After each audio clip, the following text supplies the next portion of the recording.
दोस्तों जरा सोचिए, अगर कोई ऐसा जंगल हो जहां लोग एक बार गायब हो जाएं तो फिर कभी वापस न लौटें, और जो लौटें वो पहले जैसे न रहें। आज की इस movie lovely dark and deep में हम कुछ ऐसा ही रहस्यमय अनुभव देखने वाले हैं। तो कहानी शुरू होती है आर्वर्स नेशनल पार्क नाम के एक जंगल रिजर्व से। ऑफिसर बेंजामिन वैनी अपनी पोस्ट पर मौजूद था। उसी वक्त सुपरवाइजर ने रेडियो पर सुबह की हाजिरी लेना शुरू किया। सब ऑफिसर जवाब दे रहे थे, लेकिन जब बेंजामिन की बारी आई तो वो चुप रहा। सुपरवाइजर ने कई बार पुकारा, पर बेंजामिन ने कोई जवाब नहीं दिया। वो किसी काम में बहुत व्यस्त लग रहा था। उसने पोस्ट बोर्ड पर एक नोट चिपकाया जिस पर लिखा था, मैं इस जमीन को एक शरीर का कर्जदार हूँ। इसके बाद कहानी में लेनन नाम की एक लड़की आती है जो अपनी नई नौकरी पर जा रही थी।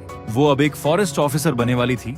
रास्ते में रेडियो पर खबर चल रही थी कि आसपास के जंगलों में कई लोग गायब हो रहे हैं। लेनन ने कार रोकी और एक टिश्यू निकालने के लिए झुकी। जैसे ही वो दोबारा सीधी हुई, उसने देखा कि एक अजीब जानवर सड़क के बीच खड़ा है। उसकी आंखों में देखकर वो कुछ पलों के लिए खो गई। तभी रेडियो से एक तेज आवाज आई और वो अचानक होश में आ गई। अब जानवर गायब हो चुका था और सड़क खाली थी। जब लेनन ऑफिसर स्टेशन पहुंची तो उसने दो साथी ऑफिसर्स को अपनी नौकरी को लेकर मजाक करते सुना, लेकिन जैसे ही ऑफिसर जैक्सन ने उसका परिचय कराया, दोनों चुप हो गए और वहां से निकल गए। जैक्सन ने उसे बधाई दी और कहा कि सुना है वो ये नौकरी बहुत समय से पाना चाहती थी। लेनन ने धन्यवाद कहा, लेकिन वो सबके प्रति थोड़ी दूरी बनाए रखती थी। पहली मीटिंग में इंस्ट्रक्टर जैंग ने बताया कि फॉरेस्ट में मोबाइल नेटवर्क नहीं है और कई जगहों पर बिजली भी नहीं है। लेकिन लेनन का ध्यान पार्क में गायब लोगों की तस्वीरों की तरफ ज्यादा था, जिनमें एक तस्वीर बेंजामिन वैनी की भी थी। इस बीच हैरोल्ड और मार्गरेट फिनले, जो लेनन को जानते थे, उसके नौकरी पाने से खुश थे। उन्होंने कहा कि वे भी कैंपिंग पर जाने वाले हैं क्योंकि हैरोल्ड का घुटने का ऑपरेशन अब ठीक हो चुका है। आखिरकार लेनन को उसकी पोस्ट मिली। ये वही पोस्ट थी जो पहले बेंजामिन की थी। लेनन ने खुशी से बोर्ड पर से टेप हटाया और अपनी चीजें जमानी शुरू कर दी। फिर उसने दीवार पर एक नक्शा लगाया। वहीं पर उसने अपने परिवार की एक फोटो भी टांगी, जिससे पता चला कि वो इन गायब लोगों की सच्चाई जाने आई है। शाम को उसने देखा कि डेस्क पर पुराने ऑफिसर्स ने अपने नाम लिखे थे। उनमें से एक नाम था वान ने। अगली सुबह 8 बजे जब राउंड कॉल आया 114 स्टेशन के लिए, तो लेनन ने जवाब दिया कि वो ब्लैक माउंटेन इलाके में पेट्रोलिंग करेगी। लेनन ने ट्रैकिंग शुरू की और उसी रेडियो प्रोग्राम को सुनती रही जिसमें जंगल के रहस्यों की बात हो रही थी। रेडियो पर बताया गया कि ज्यादातर लोग ग्रेनाइट फील्ड्स के पास गायब होते हैं और सबसे ज्यादा मामले अरवरेज नेशनल पार्क में हुए हैं। ये पार्क हर साल गायब होने वालों की सबसे ज्यादा संख्या के लिए जाना जाता है और ज्यादातर शिकार छोटे बच्चे होते हैं। रेडियो में यह भी बताया गया कि जो लाशें मिलती हैं उनके पैरों में जूते नहीं होते। लेनन पूरा दिन ये रिपोर्ट सुनती रही और रात को जंगल में टेंट डालकर सो गई। अगली सुबह वो फिर से ट्रैकिंग पर निकल गई। सुबह की राउंड कॉल में जब स्टेशन 114 को पुकारा गया तो लेनन जवाब देना चाहती थी, लेकिन रेडियो ने काम करना बंद कर दिया क्योंकि उसकी बैटरी खत्म हो चुकी थी और वो एक्स्ट्रा बैटरी भी लाना भूल गई थी। अब कुछ किया नहीं जा सकता था, तो वो पूरे दिन इलाके की जांच करती रही। जब अंधेरा हो गया तो उसने अपने आसपास कदमों की आवाजें सुनी। जब उसने टॉर्च जलाकर चारों तरफ रोशनी की तो उसे वही अजीब जानवर दिखा जो पहले सड़क पर नजर आया था। अचानक रेडियो से एक बहुत तेज और अजीब आवाज आई, लेकिन कुछ समझ नहीं आया और वो जवाब भी नहीं दे सकी। तभी उसे याद आया कि उसने बैटरी बदली ही नहीं थी, तो रेडियो चल ही नहीं सकता था। जैसे जैसे कदमों की आवाज पास आने लगी, लेनन ने टॉर्च ऊपर की ओर की। तभी उसने देखा कि वो ऑफिसर जैक्सन था और वो जानवर गायब हो चुका था। जैक्सन ने बताया कि वो चिंतित था क्योंकि सुबह लेनन ने रेडियो का जवाब नहीं दिया था। उसने रेडियो की एक्स्ट्रा बैटरी दी। बातचीत के दौरान जैक्सन ने लेनन के बारे में जानने की कोशिश की, लेकिन लेनन ने ज्यादा कुछ नहीं बताई क्योंकि वो जानती थी कि लोग उसे थोड़ा पागल समझते हैं। फिर जैक्सन ने बात बदली और कहा कि ऐसे अकेले पोस्ट पर काम करने वाले ऑफिसर थोड़े अजीब हो ही जाते हैं। उसने पूछा कि क्या वो ठीक से सो रही है, क्योंकि कई ऑफिसर्स को नींद नहीं आती। दोनों ने साथ में टेंट लगाया और वहीं रात बिताई। अगली सुबह लेनन और जैक्सन ने थोड़ी देर बातचीत की, फिर अपने अपने रास्ते चले गए। लेनन जब शेल्टर पहुंची तो इतनी थकी हुई थी कि जमीन पर लेटते ही सो गई। सोते हुए उसने सपना देखा। वो ऊंचे पेड़ों के बीच एक छोटी बच्ची के साथ खेल रही थी। तभी एक महिला की आवाज आई, तुम्हारी बहन कहाँ है? उस आवाज से सपना टूट गया और लेनन जाग गई। उस रात उसने नक्शे पर ब्लैक माउंटेन को मार्क किया और अगली सुबह फिर से उसी तरह एक नई जगह की ओर निकल गई। वो हर जगह निशान लगाती रही, लेकिन जो वो ढूंढ रही थी उसे अब तक नहीं मिला। वो डरावना सपना भी उसका पीछा नहीं छोड़ता था। हर बार वही ऊंचे पेड़ और वही छोटी बच्ची उसके सपने में आती थी। एक दिन कई दिनों की थकाने वाली और बेकार तलाश के बाद वो शेल्टर में लाइट बंद करके सोने चली गई। कुछ घंटों बाद दीवार पर एक परछाई दिखी। कोई बाहर चुपचाप घूम रहा था। लेनन को ये परछाई नहीं दिखी, लेकिन उसे महसूस हुआ कि कुछ गड़बड़ है। वो तुरंत उठी और लाइट जलाई। तभी दरवाजे पर जोर जोर से कोई पीटने लगा और एक आदमी की आवाज आई जो मदद के लिए चिल्ला रहा था। लेनन ने पूछा क्या हुआ है, लेकिन वो आदमी कुछ साफ नहीं बोला। वो घबराए हुए ऐसा बात कर रहा था जैसे उसके साथ कोई और भी हो। वो बार बार कह रहा था कि जल्दी दरवाजा खोलो। लेनन को समझ आया कि ये उसके काम का हिस्सा है, इसलिए उसने दरवाजा खोलने का फैसला किया। जैसे ही उसने दरवाजा खोला, उसने लेनन का हाथ पकड़ लिया और कहा, समय बहुत कम है, जल्दी मेरे साथ चलो। लेनन ने कहा कि उसे कम से कम जूते पहने दो, तब वो मदद करेगी। ये सुनकर आदमी की उम्मीद जैसे टूट गई और वो रोते हुए पीछे हट गया।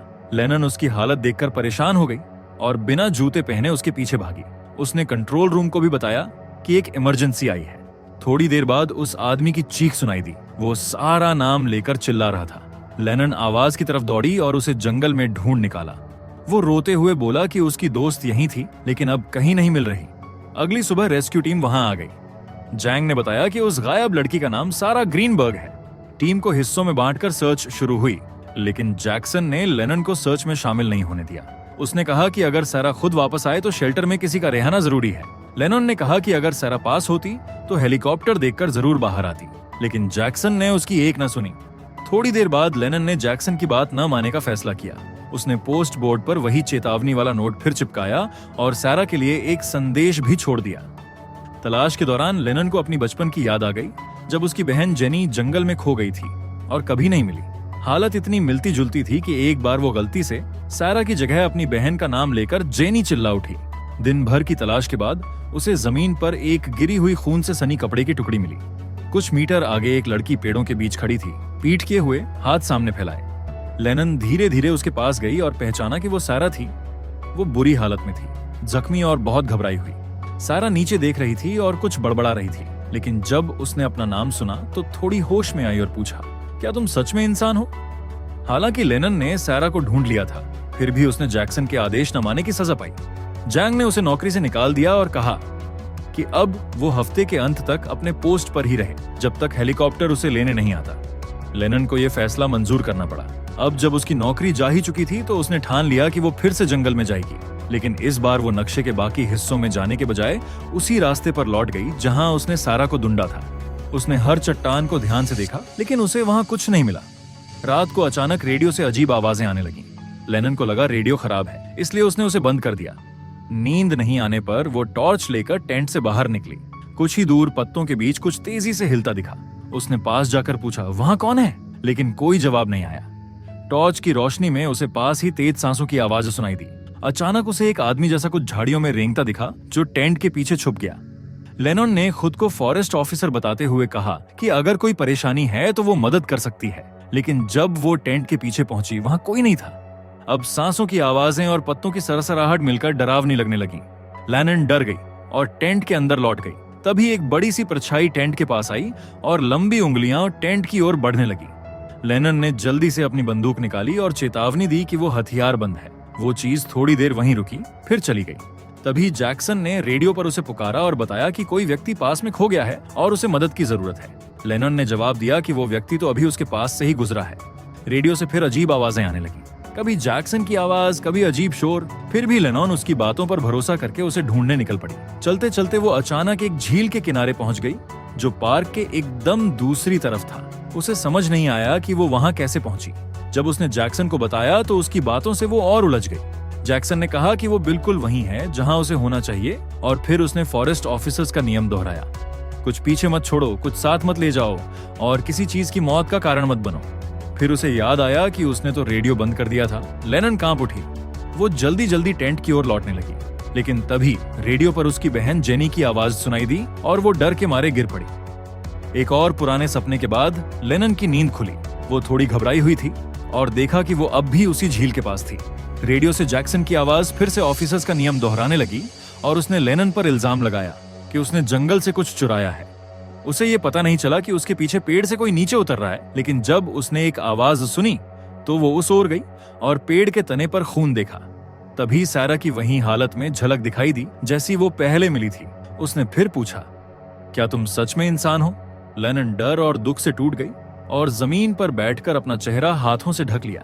तभी जेनी थोड़ी देर के लिए दिखाई दी और उसके कान में धीरे से कहा, जो तुमने लिया है उसे जंगल को वापस करना होगा। लेनन ने रेडियो वहीं छोड़ दिया और बिना दिशा के चलने लगी।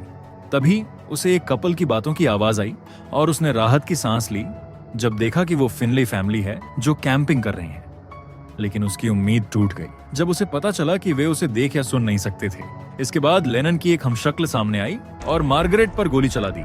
लेनन वहां से भागी और एक ऐसे इलाके में पहुंच गई जहां गुमशुदा लोगों के पोस्टर लगे थे, जिनमें जेनी का भी था। वो बार बार फिनली कपल से टकरा रही थी, लेकिन हर बार वही बातें दोहराई जा रही थी।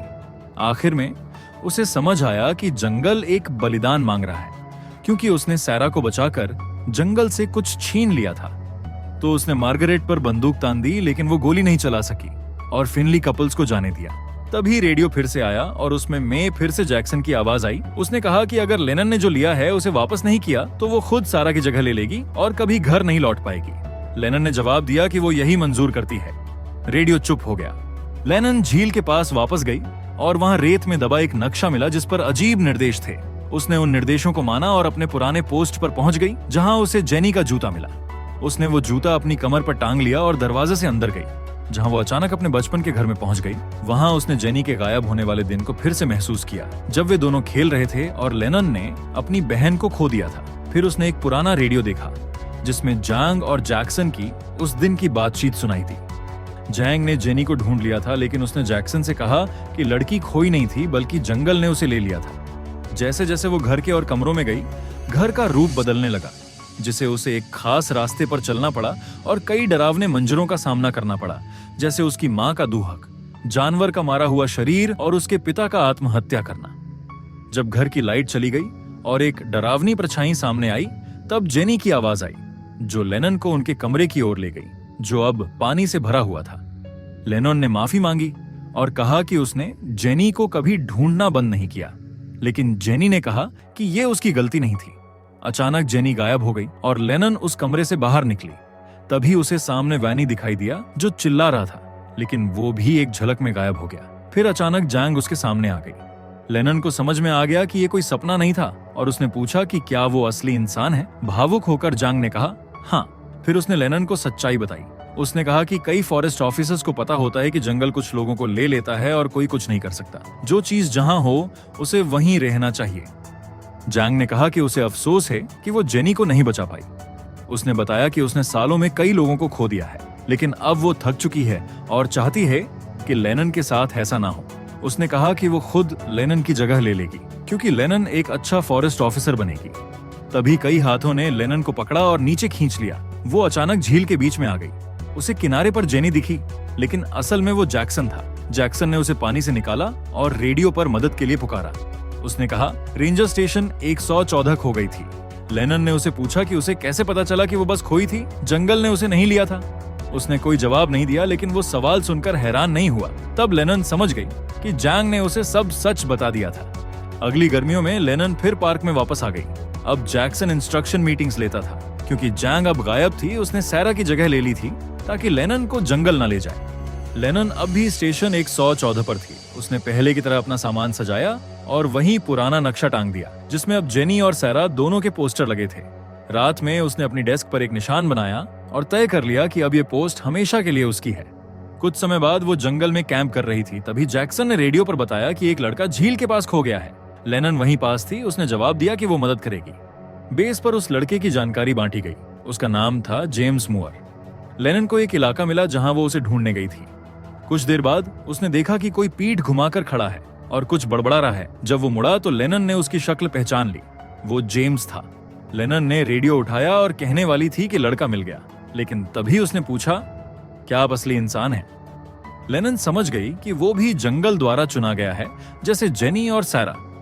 इसलिए उसने जवाब दिया, नहीं, मैं असली इंसान नहीं हूं। जेम्स चुपचाप मुड़ गया और दूर चला गया। लेनन ने रेडियो वापस रख दिया और बिना किसी को कुछ बताए चुपचाप वहां से चली गई। इसी के साथ ये मूवी यही खत्म होती है। आप कमेंट करके बताइए आपको ये मूवी कैसी लगी। इसी तरह एक बेहतरीन एक्सप्लेनेशन के लिए चैनल को सब्सक्राइब और एक लाइक जरूर करें।